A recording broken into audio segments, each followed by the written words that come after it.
That's not what you said on CNN, Mr. Ellison. You said, this is a political matter, and this is a quote, this is not a serious thing. So I notice you're changing your tune now that, and my Democrat colleagues don't want to vote for, even though 83% of Americans support it. It's all linked together, but that's not what this operation was about. So you're bearing false witness in this hearing today, because that's not what that operation was about at all. Welcome back to Freedom Forge, the channel where we break down what's really going on in government and give you the truth straight, no filters. If you believe in accountability, transparency, and protecting the hard-earned money of the American people, go ahead and hit that like button and subscribe to the channel right now, because we're just getting started. Today we're looking at a heated Senate-style oversight hearing focused on a massive fraud scandal out of Minnesota, with estimates reaching up to $9 billion. That's not a typo. Billions of taxpayer dollars allegedly misused, stolen, or diverted into things like luxury purchases, vacations, and even potentially dangerous activities. The hearing centers around whether state leadership, particularly the Attorney General, did enough to stop it, and whether the response has been serious or just political theater. Thank you, Mr. Chairman. Thank you to our guests for coming today. I want to start with you, Attorney General Ellison. In an interview with CNN host Laura Coates, she asked you about whether or not you did enough to stop the fraud. Do you remember that interview, Attorney General? Congressman, I got to admit that I don't remember the details. Can we play the video, please? So, to refresh Mr. Ellison's memory. Are we ready to? It may take us a second on that. I'm sorry. Okay, I'll just tell you what you said when she asked you if you'd done enough to stop the fraud, and she mentioned the $9 billion. You said, "Of course we have done enough. We're doing more every single day. This is a political matter. This is not a serious thing." Do you remember saying that, Attorney General Ellison? I remember the conversation. What I remember was that I was lamenting the politicized nature of this very serious problem. Well, you said it's not a serious thing.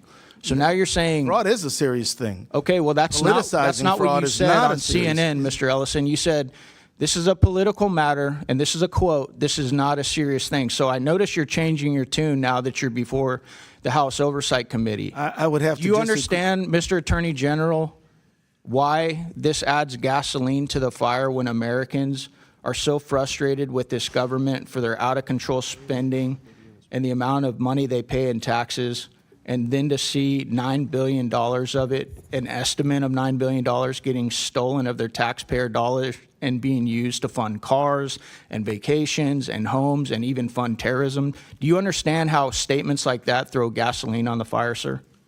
Congressman, I believe that you are mischaracterizing what I said.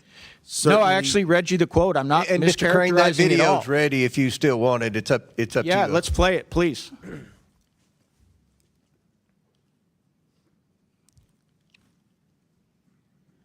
Is that there has been hundreds of millions of dollars, but now there are some estimates that there could be $9 billion or more. And Noam was just suggesting they took hundreds of people off the street who were involved in fraud.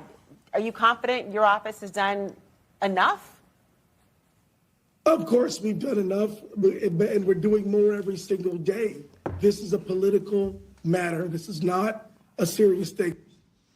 So how are you going to sit here, Attorney General, saying I'm mischaracterizing? I read word for word your quote. I then showed it to the entire dais, the entire audience here today. How are you going to sit here and say that I mischaracterized you?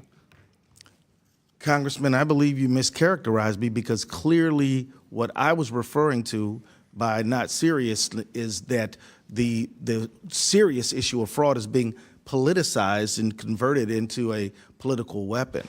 That is not a serious matter in my view. That is something that I believe all of us should take seriously, but we're not taking seriously enough. So, sir, I would say very clearly, fraud is a odious, horrible, malignant thing, and that's why it should not be turned into a political weapon. But we should come together on a bipartisan basis. The reason it's becoming political, sir, is because of statements like that when confronted with the $9 billion of fraud in your state as the top cop in your state that you're clearly not doing enough to address. I want to move on. Reverend Tolagard, you said in your opening statement that today's hearing is about fraud in Minnesota, quote, unquote, which is serving as a pretext for the terror the federal government has brought to the people of Minnesota. This fraud has been used as a rationale for deploying 3,000 federal immigrant enforcement agents into our state. Did you say that, Reverend? Yes. This is absolutely false. These federal agents were actually brought in to the state of Minnesota for a very specific operation to remove illegal alien criminals. It wasn't because of the fraud. That's being handled under a completely different agency and ICE and everything else. That's the U.S. District Attorney, okay? Did you know that? The administration has linked all of these things together. Well, they've linked the fact that you guys supported an open border that let in $15 to $20 million, and some of the fallout from that is fraud, like the $9 billion we're talking about today. Some of it are the rapists, the gangsters, the people that are committing fraud. They're burglarizing people, they're carjacking people. It's all kind of linked together. It's also linked to the SAVE Act, which many of you guys and my Democrat colleagues don't want to vote for, even though 83% of Americans support it. It's all linked together, but that's not what this operation was about. So you're bearing false witness in this hearing today, because that's not what that operation was about at all. What I'm here to talk about is the suffering of Minnesotans at the hands of federal agents, including children and their parents, and the great devastation and harm that it has caused across our state and across our wonderful communities. Have you spoken out about Mr. Laken Chairman, Riley he's or any over of the his time. American victims that have been raped, murdered, or killed by these illegal aliens, Reverend? I didn't think so. I yield back. Gentleman yields back. Now let's talk about what we just witnessed, because this exchange says a lot about the state of accountability in government today. Right out of the gate, the congressman presses Attorney General Ellison about a prior interview where he appeared to downplay the fraud. Not just minimize it, but actually refer to it as not a serious thing. That's a staggering statement when you're talking about billions of dollars that belong to the American people. And when confronted with his own words, what do we get? The classic pivot. Suddenly it's about context, about politicization, about everything except taking direct responsibility. Let's be clear here. Fraud on that scale is not a partisan issue. It's not left or right. It's not Democrat or Republican. It's theft, plain and simple. And when you're the top law enforcement officer in your state, your number one job is to protect the public and uphold the law. So when Americans hear this is not a serious thing, they're not thinking about political nuance. They're thinking about their tax dollars being wasted while they struggle to pay bills, buy food, and survive an economy that's already stretched thin. What the congressman did here was simple but powerful. He held up a mirror. He read the exact quote, word for word, and then played the video. No spin, no editing tricks, just the Attorney General's own words. And still, we see denial. That's the problem. Not just the fraud itself, but the refusal to own up to failures when they happen. And this is where frustration among everyday Americans really starts to boil over. Because this isn't happening in a vacuum. People are already dealing with high taxes, inflation, and government spending that seems completely out of control.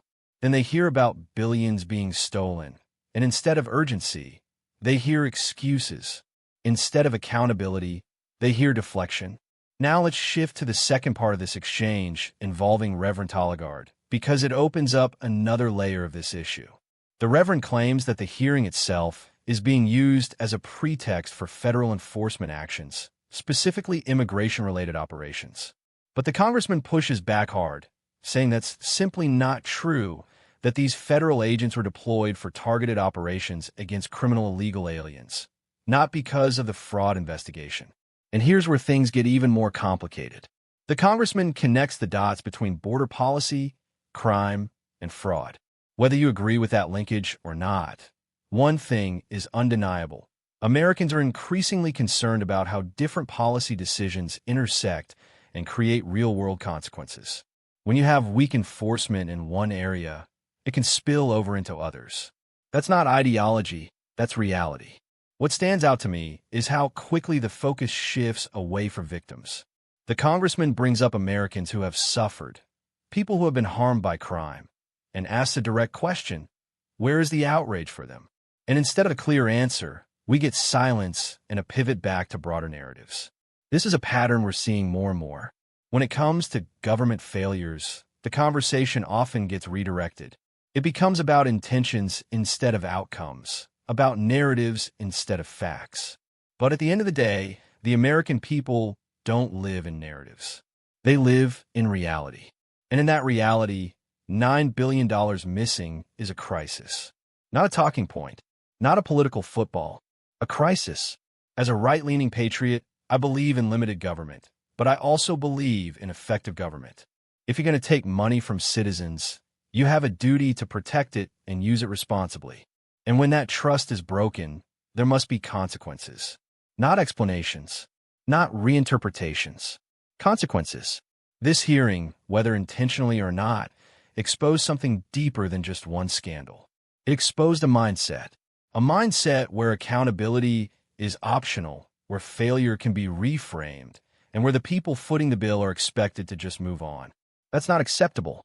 Not in any functioning system, and certainly not in a country that prides itself on justice and responsibility. So the real question moving forward is this: will anything actually change? Will there be real investigations, real prosecutions, real reforms? Or will this just be another headline that fades away while the same patterns continue? Because if it's the latter, then this isn't just about Minnesota. It's about the entire system. If you found this breakdown valuable, make sure you like this video and subscribe to Freedom Forge. We're going to keep digging into stories like this and holding the line on truth, accountability, and the values that built this country. Stay informed, stay sharp, and never stop asking questions.